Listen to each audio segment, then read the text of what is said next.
Okay, you're live. We're live. Hello, wrestling fans. This is Brian Priest. Another great podcast coming your way tonight. We're with John Fager, head coach of the Layton High Lancers, and glad to have him on. Layton was a dual winner last night. John's varsity took on Mountain View. Looked really good. I think you won 11 out of 14 matches. And then your JV team looked very strong, taking on Skyridge and defeating the Falcons. So, first of all, tell me how you thought the wrestling went last night at the Wrestling Against Cancer Duels. Oh, it was fun. A lot of good teams there. It was fun watching Fremont and North Severe. That looked like I catch some of that out of the corner of my eye. And Corner Canyon and Westlake looked like they had a good duel. Talked a little to Jeff Ure after the duel, and he said it was pretty good. So I had fun. Ross looks like he's getting those guys going pretty good. He's got a big team, and he's doing some good things with their contact and their ties and stuff. I don't know that we really control ties on them at all. So he did a good job. And obviously Skyridge, brand new team, so that's that must be fun starting a program like that. Yeah, so I think I guess Lyle went into the second year at Lone Peak, but he's sort of been at the beginning of two programs, and it's got to be kind of a fun challenge there. Tell me a little bit what Well, you guys did a lot of things well last night. What stood out well in your mind that some of the things you did last night? Like it was mentioned last night, we didn't have our full team. We have a couple kids that didn't certify yet. They didn't pass hydration, so they were certifying that last night. Obviously, that's one of the drawbacks of certifying so late. But I'd much rather certify 2 weeks into the season than 1 week into the season, even if it means we have to lose a couple kids and maybe one or two to vacation or whatever. But for the kids that we had, the lineup we had, obviously it's early, so down to where they need to be, almost nobody is. So they did well. I mean, I was excited to watch them wrestle well, and probably just keep moving. That's something that I've noticed with my wrestlers in the past is that when they're constantly moving and working, good things happen. If they're not always doing that, then they put themselves in trouble. So that was one thing I noticed most of my kids doing last night is always moving. So, yeah, look good. Looked like you guys were physical and confident, and like you believed in yourselves. Like they knew that they were supposed to go out and dominate, and they dominated.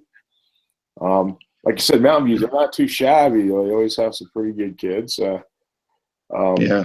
I know, Gabe Terry and Brigham Miyazawa showed well for them, which is good. I was hoping maybe Gabe would be at 26 already, so we could see Terrell and Gabe go at it, but he couldn't get down yet. So yeah, that's tough, but I'm sure they'll see each other later on in the year, so that will be pretty fun. Yeah. What was that? Must be fun to more deep and filling up most of the weights with some good athletes and stuff. Tell us, go through your lineup and tell us who we need to eyeball this year for this Layton.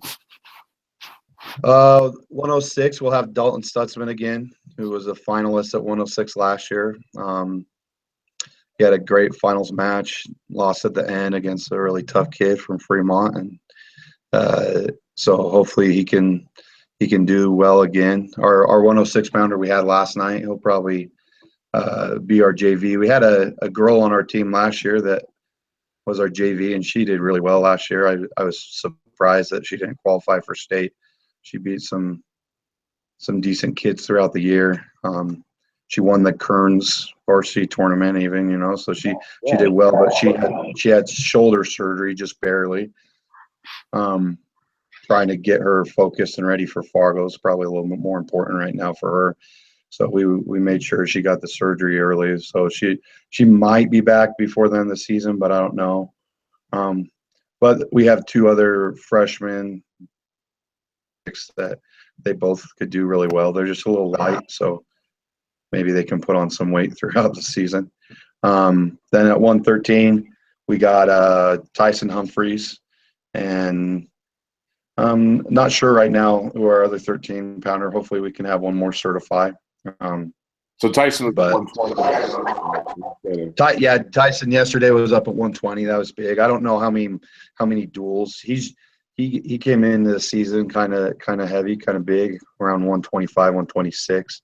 So I don't know how many duels he'll actually be down to, and Dalton Stutzman too. He's going to cut some weight to get to 106. So we might just wrestle everyone up a weight for most of our duels, except for rivalry with Syracuse, and we have a duel with Wasatch, and obviously we want to put our best teams out for a couple of those duels. Maybe win a region title hopefully this year. Maybe, I don't know, if people stay healthy and stuff. So, but yeah, Tyson will be at 113. Terrell will be at 120. We have a pretty tough kid that was a match away from qualifying for state last year as a freshman. He'll probably be our backup 120. He's pretty tough. He could do some good things.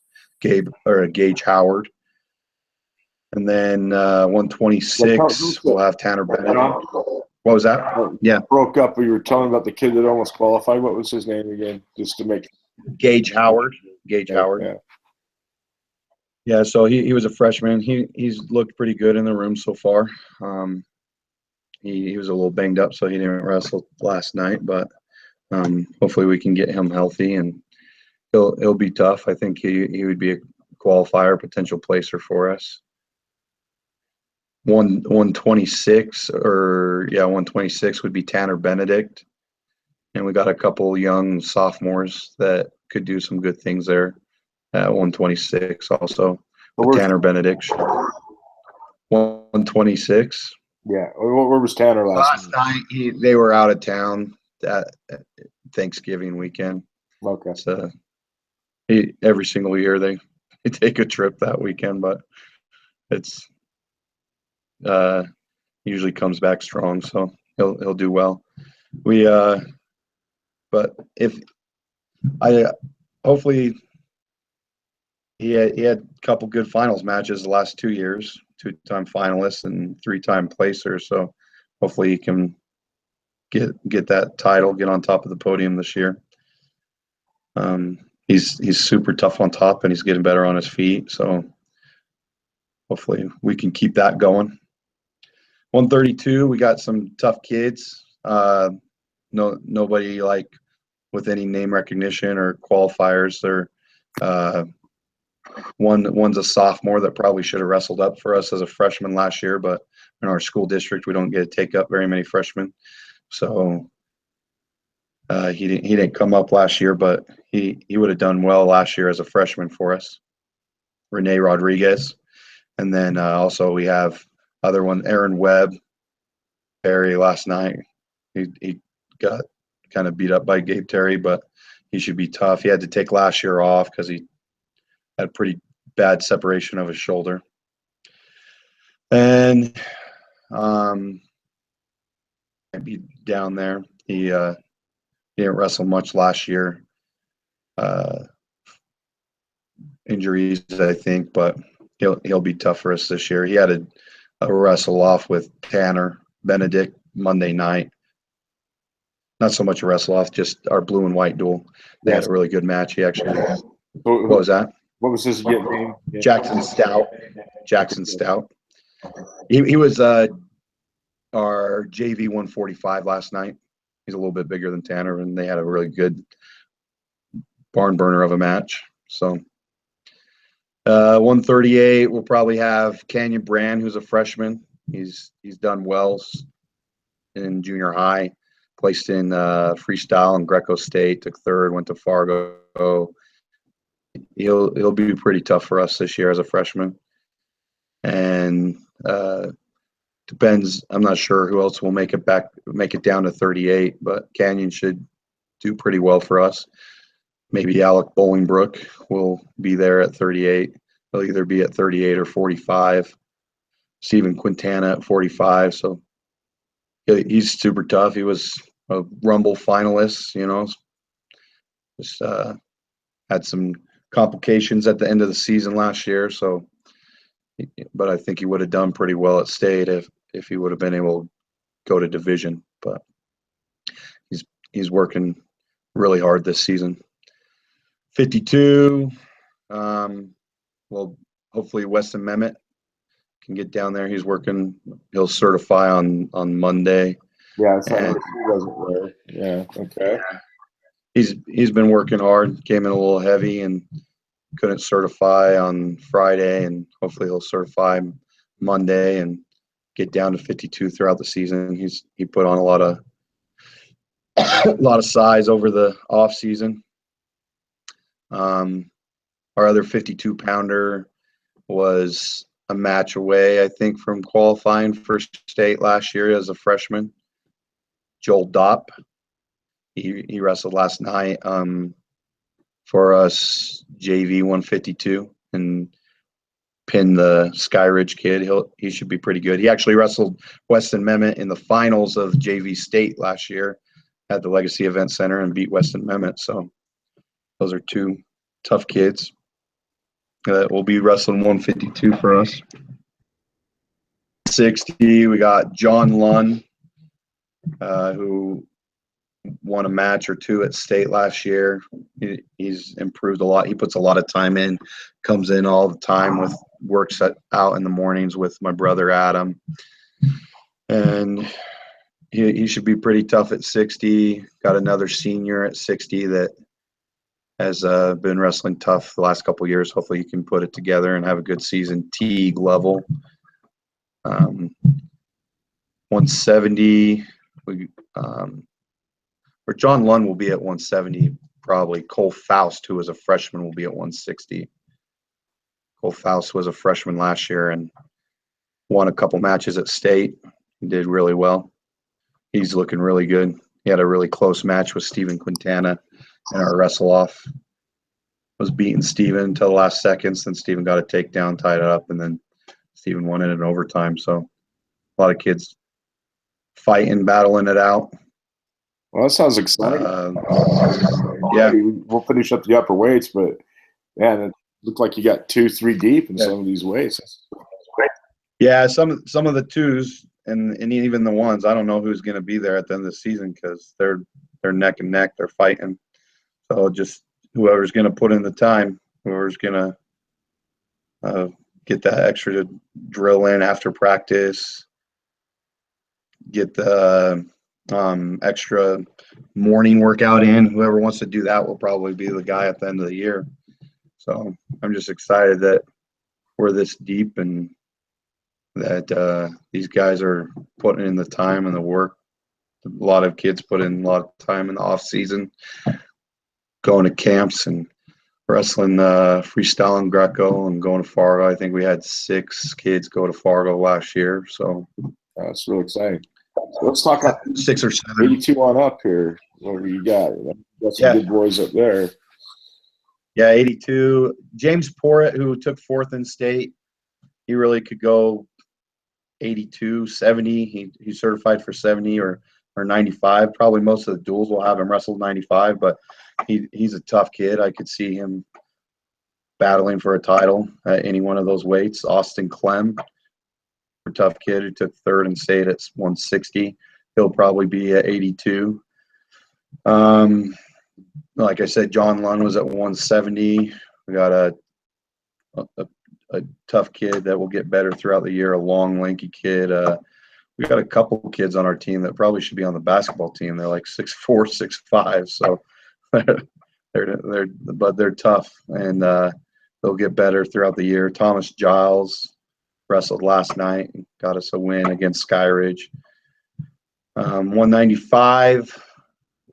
Probably, like I said, James Porritt will probably wrestle a lot of the duels at 95. He's a really strong kid, so going up a weight shouldn't hurt him too much. And that's probably one of our, weights where we don't have someone super solid that already has a lot of experience. We got a kid that started playing football this year. He's a sophomore.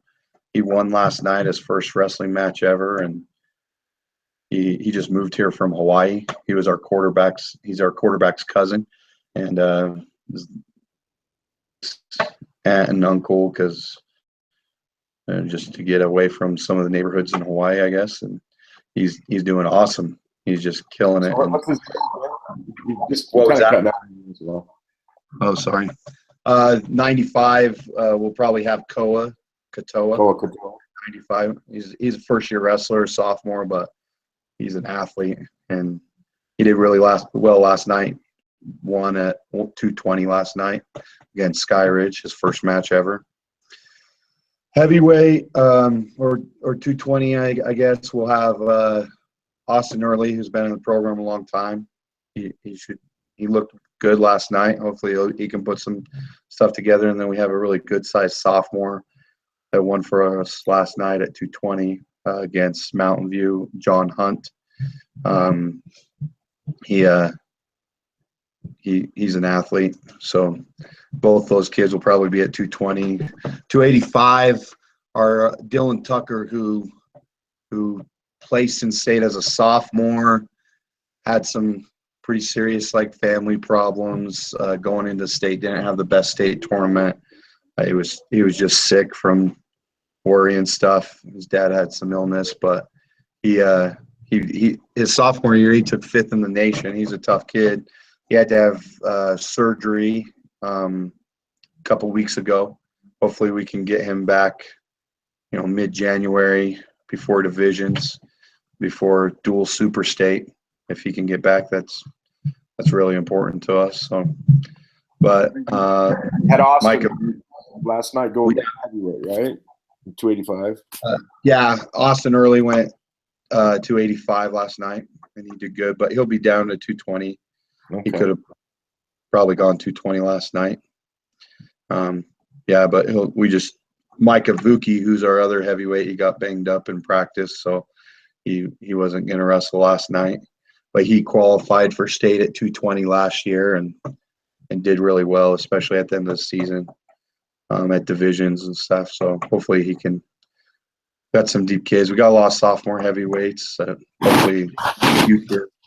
We got a good team, big team, but hopefully in a couple years we'll even be better than we are right now. So it sounds like you got a really good mix of older kids with experience, but you got a lot of young guns with a lot of talent and good pedigrees and stuff like that.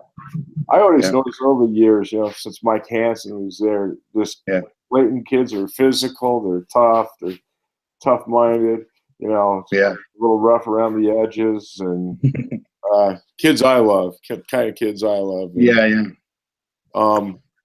So talk about that. Is just kind of something about a Layton kid, kind of makes him a little bit more tougher-minded. A lot of Mike Hansen, obviously, he's a legend. He did an amazing job at Layton. He gave us tradition that I could for sure build on.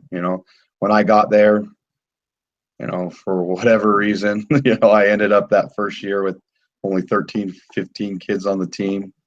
Probably just because I was right out of college and maybe a little too hard on kids, hard for them to stay out. But, through the years, we've getting it back to that same kind of foundation that Coach Hansen set for us. There's some kids that, Davis School District has a really good junior high program. They get tons of numbers out. I mean, the 3-4 feeder schools that feed into us, they all have 60 kids in their program. So there's kids that come into our program that have been exposed to wrestling. But their season isn't that long, and it doesn't really coincide with our season. So they don't really hit some of the tougher competitions like youth super state and stuff. Only kids that do that are the kids that do our youth program and stuff like that. So coming in from junior high, they don't have as much experience, but they know how to fight a little bit. They know how to they work hard. They're ready to work hard when they come into our program.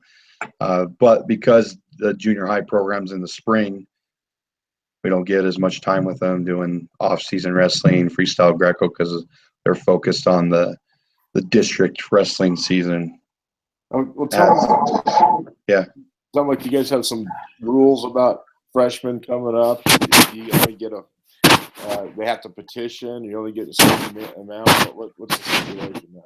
Yeah, so the rule is right now, and it's changed since I've been at Layton a lot, like 2 or 3 times it's changed.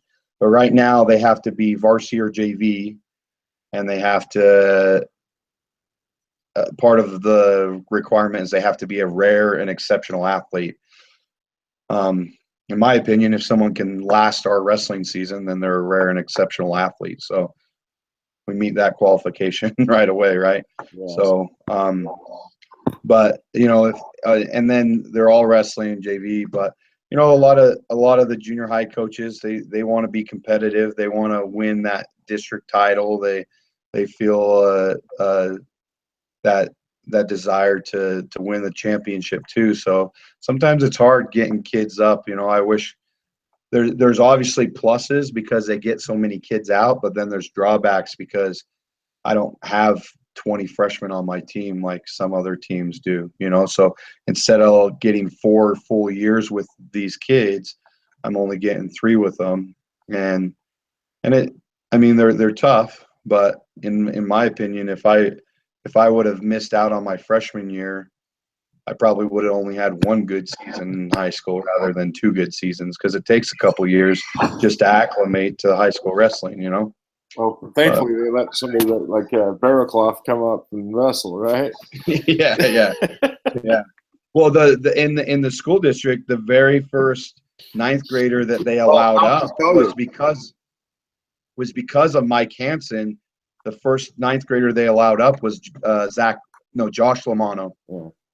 Was the first 9th grader they allowed up. Ben Kerr didn't even wrestle up as a freshman because it was such a big ordeal to get people to wrestle up. So yeah, I wrestled way back, in Granite District, and back then they didn't let 9th graders wrestle. And back in my day, probably the best wrestler was a guy named David Lucera from Cyprus, and he beat the guy that took state then 98. Freestyle lots of times in 7th, 8th, and 9th grade, and had that opportunity to be a. This is the most freshmen I've had on my team. We have 6 this year. Yeah, and that's the most I've ever had. Before that was last year. I had 5. So, if I had 2 or 3, that was a pretty good year up until last year and this year. So, well, it's kind of like keep on getting freshmen. I'm in a situation, where when I was at Provo, that we don't even have middle school wrestling or anything. So whatever we put together, I had to do as a coach, and usually run it, in my practice room, after the regular practice, and And there's something, I guess, I think you could benefit from the identity that they're getting from junior high. We're on a team and wearing the school colors and stuff like that, but at the same time, you're not. Yeah. But I always thought, even then, even though, they came in as freshmen and they hadn't really had any kind of experience for most of them, that it was good to have them with me, learning my system and stuff like that. But I just and for me, Coach Jar, when I was at West Jordan, Coach Jar program. But again, that was like 7 or 8 weeks. It wasn't that long, and I didn't even start wrestling till 8th grade. So I did the youth program in 8th grade, and then 9th grade, I'm like, that's just what you did in 9th grade. You didn't stay down in youth. You just went up to the high school and you practiced, and I wouldn't have known any other way. So going up to Davis, started coaching in Davis School District with Mitch Stevens at Clearfield for a year before I went to Layton, and I was like, what's this deal, with 9th graders? They can't come up. I'm like, that's so weird, But I mean, there are some kids, and usually the main criteria I have for 9th graders coming up is you're going to be dedicated. Our season is a lot longer than your junior high season. If you're going to be dedicated, you're going to come to practice every day. then you should probably come up regardless of your skill level, because you're going to get 3 times the amount of practice, 3 times the amount of competition. It's probably going to be more beneficial for you. Regardless of the coaching, you're just going to have better workout partners. So, but well, I think it's Alpine and Granite and Nebo, they all have 10 through 12 high schools, but the ninth graders could come up freely. There's no real stipulations. So maybe is that you feel like you may be a little bit of a disadvantage, like when you're trying to compete with a Pleasant Grove where they have all the ninth graders and they have but believe it or not, Pleasant Grove has disadvantages also. They've had to work to get where they're at right now. So whatever, the grass isn't always greener, and I can complain about the stuff that I have to deal with in Layton, but I guarantee they have. You don't hear a lot from Brock. He's never going to complain about anything, but I guarantee he has issues that he has to deal with. Dealing with 80 kids on your program is a whole nother set of problems. That's talking with Troy Brown. They got huge numbers, and having that number of kids is a benefit in some ways, but it also it's hard because you can't spend as much time with individual kids. So I just want you to imagine this. My last year helping out at West in 94, 95, we had 90 kids, and I think you've seen that wrestling ring down there. Yeah.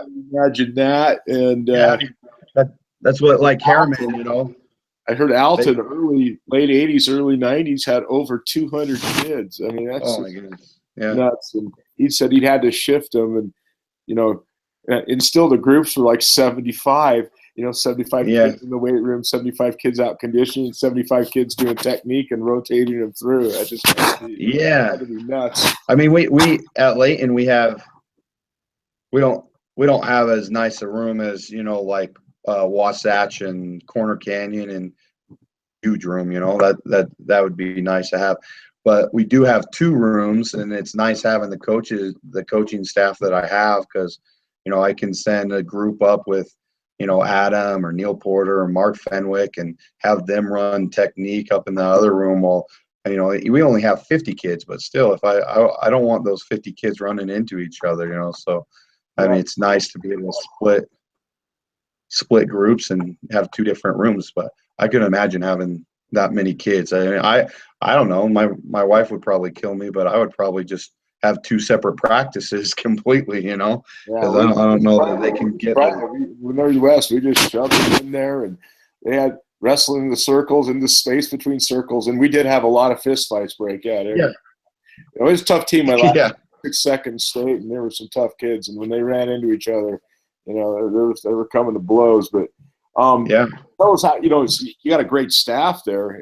Sounds like you got Neil Porter coming up from Davis helping you out. Mark Fenwick and your brother, and that sounds like a great staff right there. Yeah, well, and all the other great parents like Chris Humphreys and Anthony Quintana, and then all the other guys come in the room. So we got a lot of guys that are just able to wrestle with kids and get one-on-one attention. So I actually got beat up by Chris in BYU. I tell you. He's kind of mean man. I don't know how he is now, but he's a teddy bear now. He's a teddy bear. Braden Humphreys comes in our room a lot and helps the kids out, and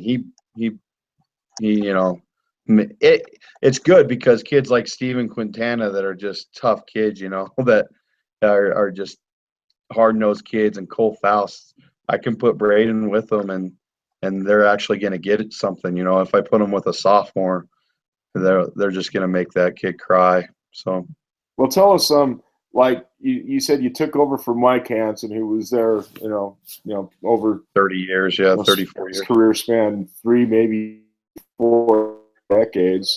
Yeah. Was he the kind of head coach that was very supportive, or did he say, do your own thing, good luck? Or, was he kind of the one that, you could go for advice if you wanted?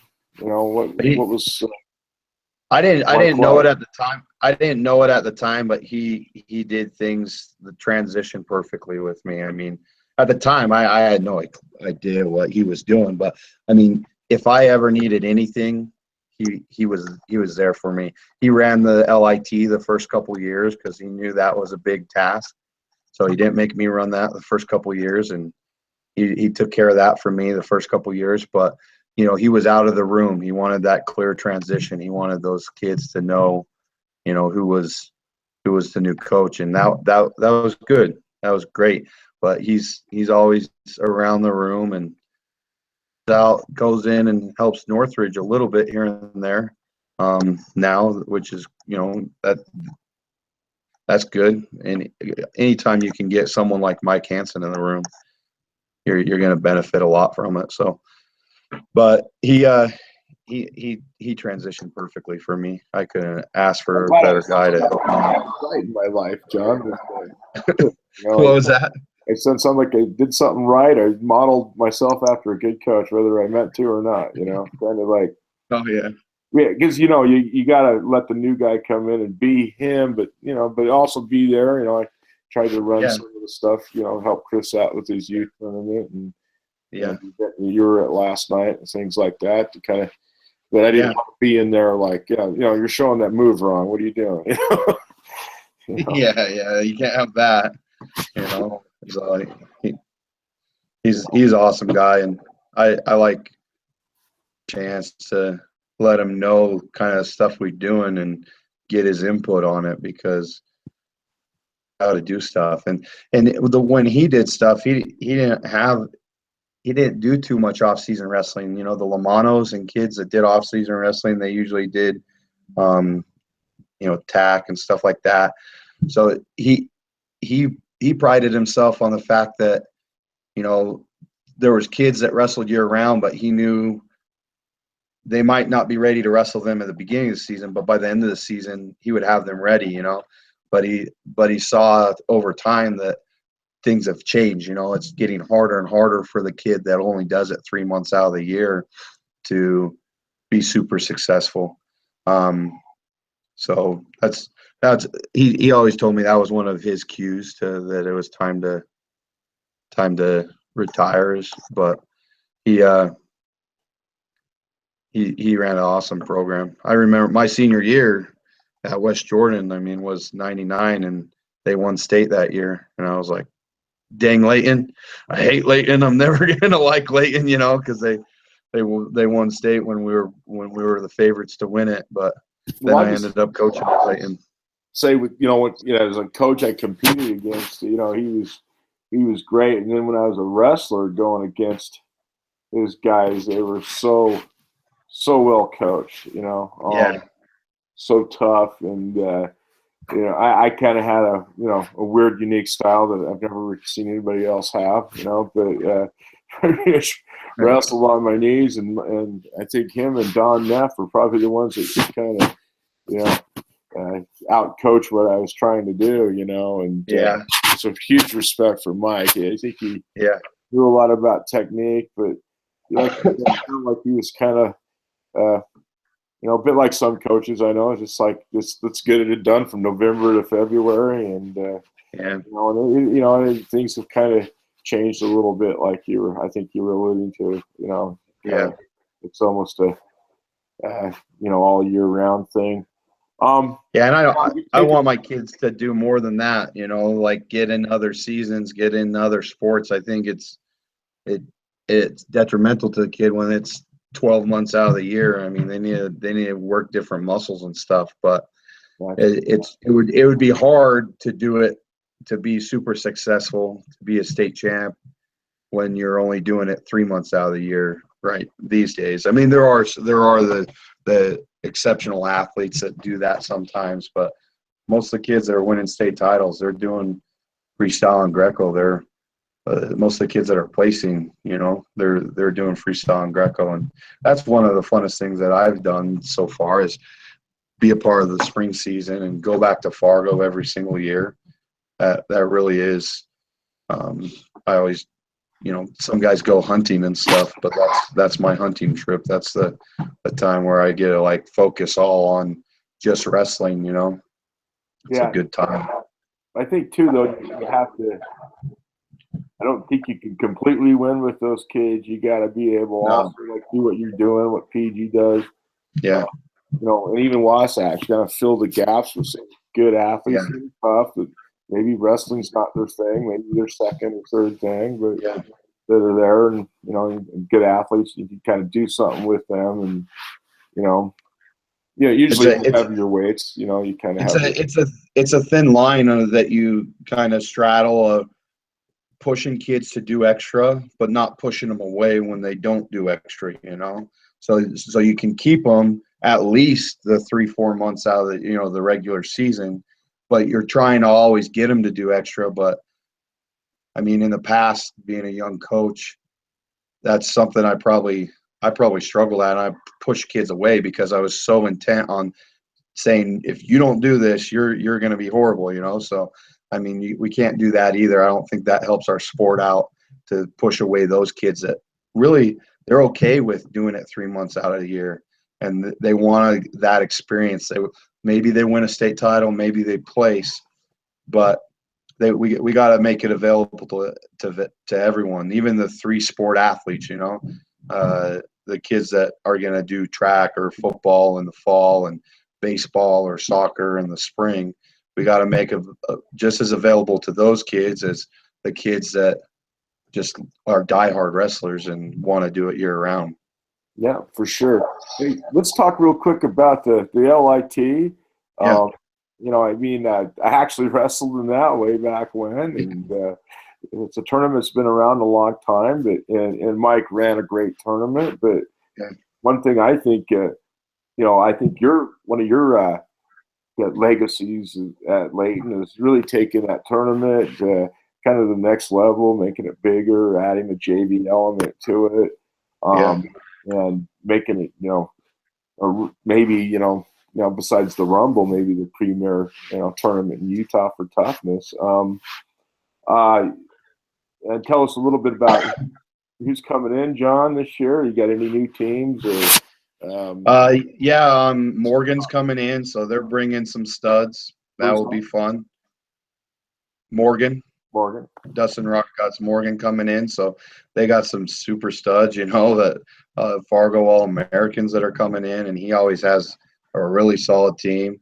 On top of that, North Summit's coming in this year, so we added a couple teams there. We still got Wasatch and Uinta, Box Elder coming, so we got a really good group of top tier teams, and we got a good group of mid level and good group of building teams that, really, some teams kind of stray away from the Layton Invitational because they're like, oh, my team's not ready for that. Kids are just going to go 2 and out. And I don't, even with my kids that are brand new beginners, I don't see that because, that second, they might draw a tough kid that first round, and get beat.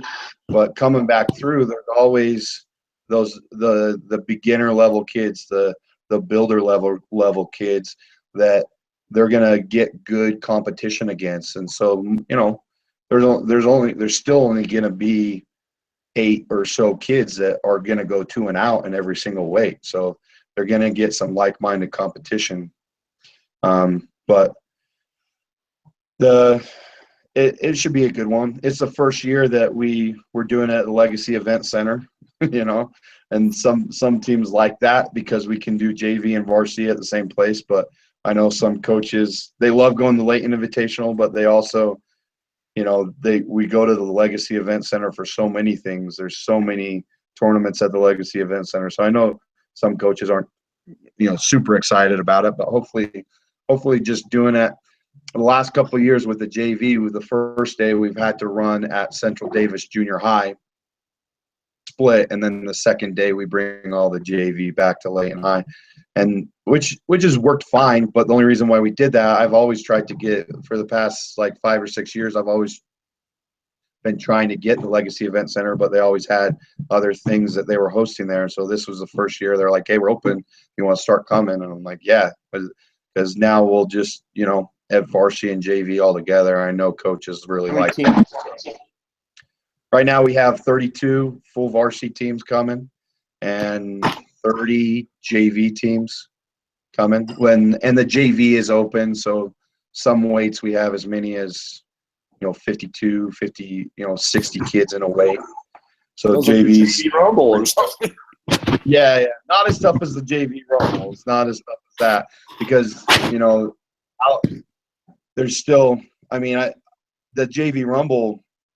I've had kids that go to the JV Rumble and don't even place at the JV Rumble and qualify for state. And if my kids can win the JV Rumble, I've had a couple kids do that. So, but Layton JV is kind of I don't know. There's other JV tournaments that are a lot tougher. I think Viewmont runs a really tough tournament at the Legacy Event Center.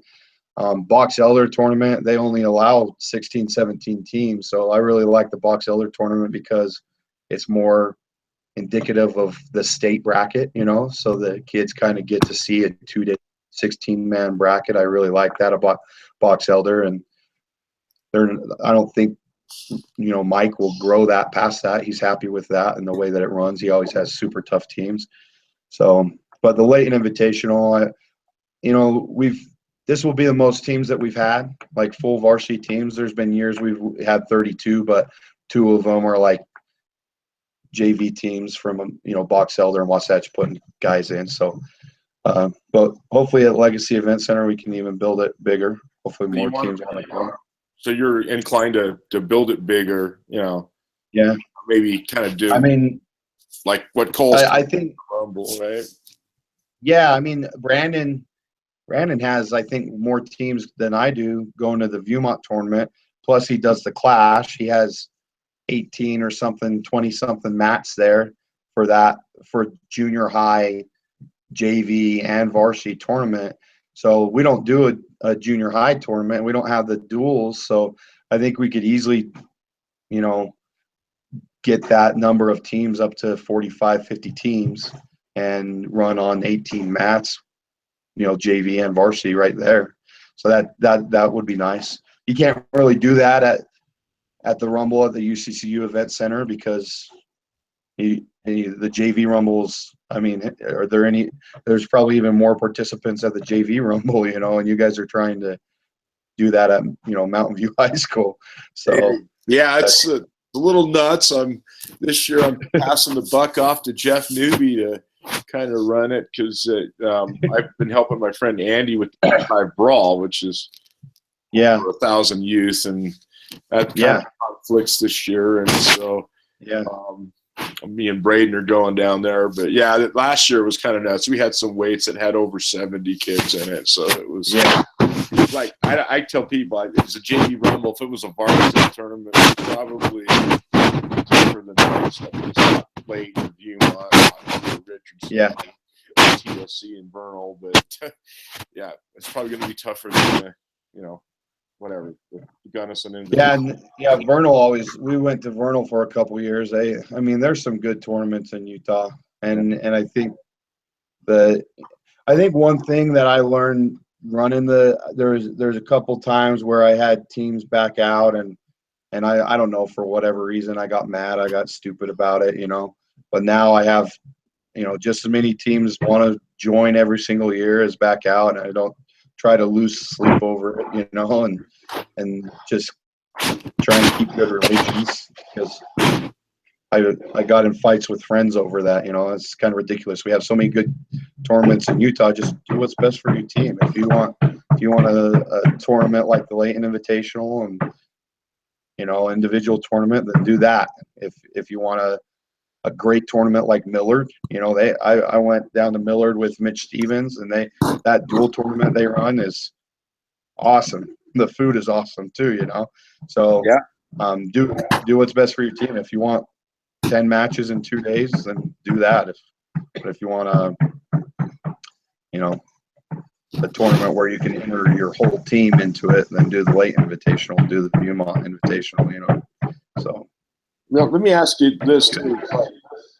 You were the president of the Coaches Association for a while, and must be exciting. We've got all these great ideas, the Super State, you've been a big supporter of, P2, it's something we try to do in Provo. If we get a kid that plays in the state, we try to get him up there, and in the dual meet state tournament. And obviously you got a really good dual meet team, it looks like, probably a great tournament. Do you hold the two tournaments in the same light in your program? You want to be the, dual meet and the traditional state tournament champions, or is there one in your mind that holds more? My view, for most coaches, my view is a little bit more controversial. Like I really believe a dual state championship is the way that we're gonna get more spectators, more fans, and stop losing the fans. And and so I honestly, I know other coaches don't want this, so I wouldn't ever push it.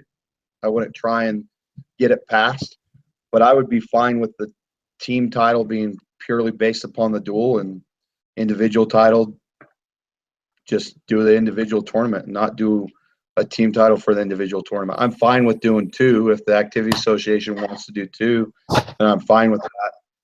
But for me, over the last, decade, wrestling in really tough regions, and Region 1 and Region 2 wrestling,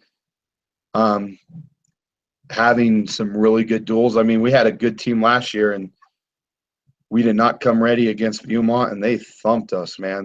They took it to us, and that feeling, getting thumped like that against Viewmont, was just as bad as,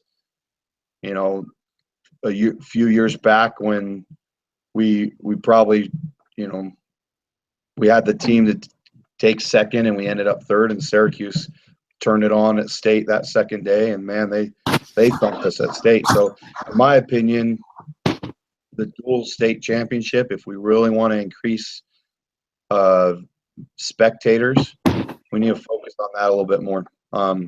We need to focus on the duels. That's something that Mike Ripplinger has taught me, and Troy Brown. Me and Troy, we have, the last 4 or 5 years, we've just had barn burners of duel, and I haven't been a part of a better sporting event than I have wrestling against Troy Brown's team. It's just awesome. Let me put a plug in for that. And what is the date for that, and where? Because if you're a serious wrestling fan in Utah, you need to get up and see that duel. Yeah. I believe, I don't have my whole calendar memorized, but I believe it's the dual states the week right after the Rumble, right? Yeah. Is that right? So our duel with Syracuse is the Thursday before the Rumble. So is that the 19th? The Rumble's the 20th, 21st, I think. Yeah. Yeah, so last year it didn't even decide a region title, but you come out again. Tell me the date again. Sorry. I want to make sure. I think the 19th, the Thursday before the Rumble. Thursday before the Rumble. The Thursday. I put that up with Delta and Millard and Wasatch Uena. Back in my day, I've only heard stories about those. Yeah. People, and the difference with yours is Battle of the Axe was, I think Hillcrest only won at one time. They still pack. Yeah. This one kind of tends to go back and forth and down to the last match, and I think the last 6 years the away teams always won. So every single year the away team wins. It's scary because we're going to be the home team this year, and I don't want to lose to Syracuse this year, So mark that on your calendar, January 19th. Yeah, I think so. I think it's a Thursday. Thursday is before the Rumble, right? Yeah, the Thursday before the Rumble. So because the state championships the week after the Rumble, so that's our last duel. Our region, we try and make sure our rivalry duel is our last duel. So Davis Viewmont that day, Syracuse Layton, and I think Hunter and Granger go that day. West has a bye that week, but so all the rivalries for our region. But Well, yeah, it sounds like, like you said, it's kind of one of those, must-see things. I personally, I like having the two-state tournament. I think they incorporate different elements of the team. I think the traditional one, you kind of maybe points to excellence, or your toughest to score the most points, and I think there's validity in that. But I also think there's a lot of validity in the dual meet thing, where every match counts and there's strategy, and you can move wrestlers up. And, that's what I love about the duel, and every match. I mean, last few years, I mean, me and Troy can both go back to just 2 or 3 little situations that made the duel go back and forth. And a ref just call it one way or the other. It could have been either way. A ref just call it one way or the other, and then the duel comes down to that, and it's a blast. The fans go crazy, and it's crazy how the home team always is the one coming a little bit short. So the away team just storms the mat, and all the fans are on the mat, and sounds like it's fun. And Troy's incorporated some halftime stuff, and so I started trying to do that too, where he has the kids come down and play some games and win some money and do some fun things like that, get some gift cards or something like that. So it's fun. I wish I could go to some of those. I've always wanted to go to Box Elder Mountain Crest. I mean, that's always been a killer duel. I forgot to mention that one. We don't even charge for our duels, and I think if we charged like Mountain Crest Box Elder does, the home team would make a couple thousand that night. I know Box Elder and Mountain Crest, they usually make 4 or 5 grand that night just for the duel. I'm like, someday, Sounds like the kids are really into it, and like you said, I think the dual meet is something. Well, that's why we did with the Wrestling Against Cancer. I wanted to do duels. I didn't really, want another 4-way, tournament or something like that. I wanted the feeling of 2 teams squaring off against each other, and bring that little bit of energy, and everybody kind of know who's wins and how many points it's worth, and I mean, I still to this day, I don't know, like, okay, now if we win the match for a wrestler to go to place in the 5th and 6th match, how many points is that? I don't even know that. You have to know the rule book pretty well. To do that, exactly what it was, and, but it sounds like you got a great team. Syracuse will be right in there with you. Obviously, PG's the team to beat. Fremont's got it. I mean, I don't think Fremont showed what kind of team they are last night. I think they're tougher than what they showed last night. American Fork, they have some good kids coming back. Harriman will reload. I mean, they lost some studs, but they got a deep team. They got a lot of kids on their team, and with that many athletes, it's going to happen. And I even at Davis, Porter retired from Davis this last year, but Bo Round, he's got numbers out, and he's got some tough kids. He's got a couple move-ins from Florida that look really super tough, and they show. So So I mean, 5A's fun that way. I mean, it's I don't know of a weight where anyone's gonna squeak in to placing. You're gonna have to battle if you're gonna place. And I'm just glad that that we're where we at right now. But hopefully everyone stays healthy, and the kids keep doing what they need to be doing, so we can at least maybe give PG some competition this year, because they've been winning it by 80, 100 points every single year. So hopefully they like to see that for sure. I mean, and I think 4A's got some great wrestlers and teams. Like Wasatch is kind of still starting to level up. They want to level up on everybody. But you know, I just thought you looked really good last night. I know you had, you know, like 4 or 5 guys not there, you know, Yeah. and just, you know, took it to, you know, a pretty solid Mountain View team. It's always hovering around the top 5 to 10, and you know, 4A every year, and just really you guys went out and dominated. And your JV team picked up a very good, solid win against Sky Ridge, and I know they got a couple of good kids, and Lyle does a good job. Yeah. You know, he will, and got Tim Blotter helping him. Yeah. You know, you looked good last night, and you know, I appreciate you joining me tonight, John, and talking wrestling, and Yeah. you know, just being a friend and just coming up to Wrestling Against Cancer duels. That does, I can't say enough. It means a lot to me. You've been there. It's a great cause. Those families that you're helping out. I mean, I don't know what I would do if I was in their situation. You know, I haven't had those kind of situations. So it's nice to bring our team and support a event like that and help some families out, because you know, family is by far the most important thing to me. So I don't know what I would do if I had one of the guys that come in and help a lot. Is his brother was that Utah Highway patrolman that got hit. You know, and thinking about that, thinking about just losing someone early before their time, before you're ready.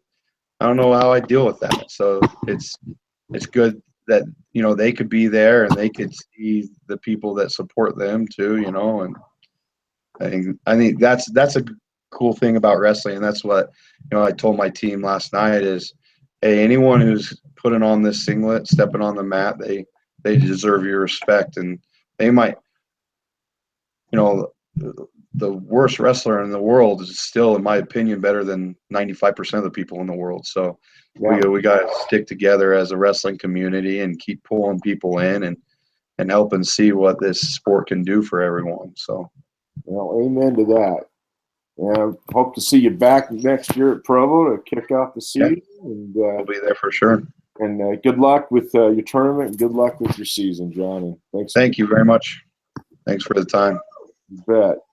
Okay. All right, we'll sign it off next week. I think Jeff Newby will be our guest, and he'll be talking about the top 25 teams across the state and the Beehive top 25. And you know, maybe we'll kind of mix in a little Layton preview, give you a little for the big tournament. You know, Millard are the 2 big tournaments that weekend, and different. Yeah, we great teams. Should have some good matches. Great teams in both venues. So, all right. Well, thanks, John. Thank you.